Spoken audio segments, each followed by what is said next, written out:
ललित नारायण मिथिला विश्वविद्यालय के स्नातकोत्तर समाजशास्त्र विभाग में एक व्याख्यान का आयोजन किया गया, जिसका विषय था लैंगिक संवेदनशीलता। जामिया मिलिया इस्लामिया विश्वविद्यालय नई दिल्ली की प्रोफेसर सबिहा हुसैन के द्वारा इस विभाग के छात्र छात्राओं के बीच व्याख्यान दिया। इस अवसर पर विभाग की शिक्षक एवं शिक्षिकाएं उपस्थित थे।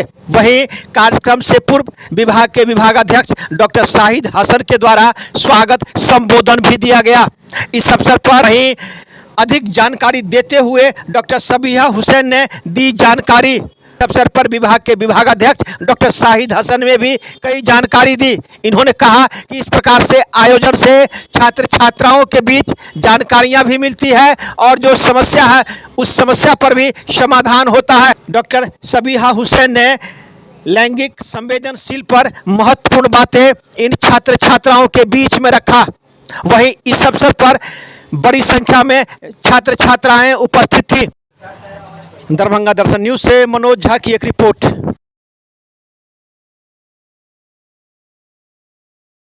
में प्रस्तुत किया गया है और लैंगिक संवेदनशीलता की अवधारणा प्रस्तुत की गई है। इस विषय में doctor Sabiha Jameel, professor Jamia Millia university new Delhi का काफ़ी महत्वपूर्ण शोध रहा है और इस पर ये विस्तृत से चर्चा करेंगी। कठिनाई हो हमसे पूछ लीजिएगा, लेकिन टर्मिनोलॉजी तो मुझे इजाज़त दीजिए कि हम अंग्रेज़ी में यूज़ करें। तो सबसे पहले तो हम इस क्लासरूम में जो सिटिंग अरेंजमेंट देख रहे हैं, that I don't like. This indicates gender insensitivity in the class. Exclusion based on gender. I am not talking about sex at all. हम तो चूँकि यू नो जो जेंडर और सेक्स में डिफरेंस आप लोगों को पेपर भी होगा, और जितनी भी जेंडर की जो भी थेरीज निकली है वो हमारे समाजशास्त्र से ही, it's kind of critic of sociological theories. आप मर्टन को पढ़ लीजिए, आप पार्सन्स को पढ़ लीजिए, आप दुर्खाई को पढ़ लीजिए, आप even the very famous Aristotle का जो आप लोग सब पढ़ करके, हम लोग भी पढ़ करके आए थे, A man who is unable to live in a society must be either a god or a beast।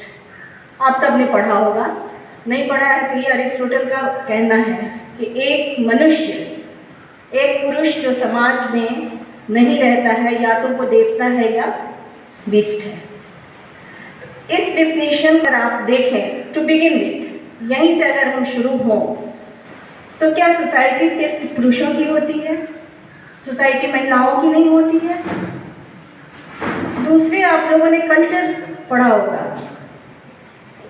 Culture की जो डेफिनेशन जो हम पढ़ाते हैं बच्चों को सोशोलॉजी में, कौन सी बहुत पॉपुलर और फेमस डेफिनेशन है कल्चर की, गिवन बाय विच सोशोलॉजिस्ट? बताइए। स्टूडेंट्स को, जो छात्र छात्राएं थी, उनको ये संदेश देने की कोशिश की है कि अगर हम इंक्लूसिव समाज या समावेशी समाज की बात करते हैं तो उसमें लिंग भेद नहीं होना चाहिए, लिंग भिन्नता नहीं होनी चाहिए, क्योंकि जब तक हम लिंग भेद को नहीं हटा पाएंगे तब तक, चाहे वो कानून के ज़रिए हो, चाहे वो सोशलाइजेशन समाजीकरण के ज़रिए हो, या सेंसिटाइजेशन वर्कशॉप के ज़रिए हो, जब तक इस लिंग भिन्नता को के तरफ हम ध्यान नहीं यंग जनरेशन का ले पाएंगे, तब तक शायद हम एक समावेशी समाज की कल्पना नहीं कर पाएंगे। ना हम समावेशी समाज की कल्पना कर पाएंगे, ना हम किसी भी तरह के विकास की कल्पना कर पाएंगे। अभी आपने जो बात कहा, कहीं ना कहीं सामाजिक स्तर पर, कानूनी स्तर पर इसकी शुरुआत के बाद ही इस पर इसका विकास हो सकता है, जैसा अभी आपने कहा। इस संबंध में आपका क्या कहना? देखिए, सामाजिक स्तर पे और राजनीतिक स्तर, कानूनी स्तर पे, बेसिकली कानूनी स्तर पे हम, आपका ध्यान, जो हमारा महिला आंदोलन जब हमारा शुरू हुआ 1975 में, और उसी टाइम में एक रिपोर्ट भी आई थी, status of women in India, वो कमीशन रिपोर्ट थी, उसमें इन चीज़ों को बहुत उजागर किया गया। उसके बाद से ही जो कानूनी जो आप वो एकेडमी था और उसको फिर एक कानूनी तौर से उस चीज़ को दूर करने की कोशिश की गई। उसके बाद हमारे बहुत सारे कानून भी बने, लेकिन हमारा जो मानना है कि कानून क्या पूरा सफिशिएंट है इस जेंडर डिस्क्रिमिनेशन को, जेंडर इनइक्वालिटी को रोकने के लिए। अगर कानून सफिशिएंट होता तो जितने वायलेंस के केसेस बढ़ रहे हैं, जितने रेप के केसेस बढ़ रहे हैं, फीमेल फिटिसाइड्स बढ़ रहे हैं, चाइल्ड सेक्स रेशियो कम होता जा रहा है, क्या अगर कानून सफिशिएंट होता इस समस्या को, क्योंकि ये समस्या सामाजिक समस्या है और उसको एक कानून ला करके कुछ हद तक हल कर सकते हैं, लेकिन जब तक हम सामाजिक रूप से उन समस्याओं का हल ढूंढने की कोशिश नहीं करेंगे। एक हम कहते हैं कि problems are social and solution are constitutional. हमारा आर्टिकल बहुत सारा जो राइट टू इक्वालिटी है, आर्टिकल 14 हमारा है, तो उसमें हमको कहीं ना कहीं यंग जनरेशन को ये एहसास दिलाना होगा कि सिर्फ और सिर्फ कानून के ज़रिए हम सारी समस्याओं का हल नहीं कर सकते। हमको सामाजिक स्तर पे एक मूवमेंट खड़ा करना होगा, और वो मूवमेंट सिर्फ आदमी औरत की क्वालिटी का मूवमेंट नहीं होगा। वो जो भी आधार है इनइक्वालिटी का, असमानता का जो भी आधार है, हमको एक मूवमेंट, एक आंदोलन खड़ा करना पड़ेगा, जो कि हमारे एटलीस्ट विमेंस जो महिला आंदोलन है वो हर स्तर पे चल रहा है। लैंगिक संवेदनशीलता पर इन्होंने बहुत शानदार व्याख्यान प्रस्तुत किया। आप डॉक्टर सबीहा हुसैन जामिया इस्लामिया यूनिवर्सिटी की प्रोफेसर हैं और डायरेक्टर भी हैं।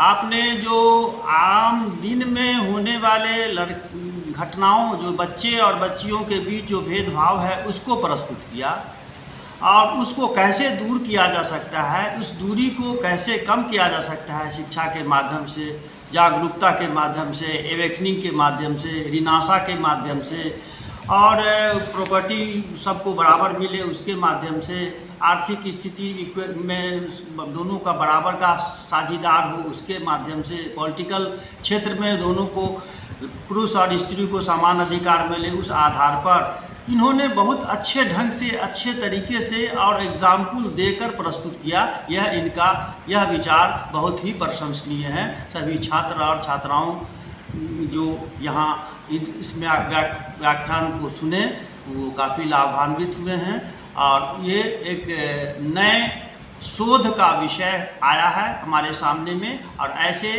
विषयों पर गंभीरता से विचार कर शोध अध्ययन किया जाएगा, और हमारे शोधार्थी इस पर अध्ययन करेंगे और आगे इसको इन सब बातों को, लैंगिक संवेदनशीलता को, आगे इस कंसेप्ट को बढ़ाया जाएगा, और इस पर सही फैक्ट और रिलायबल फैक्ट्स, प्राइमरी इन्फॉर्मेशन प्राप्त करके तथ्यों पर निष्कर्ष देने की कोशिश की जाएगी। धन्यवाद।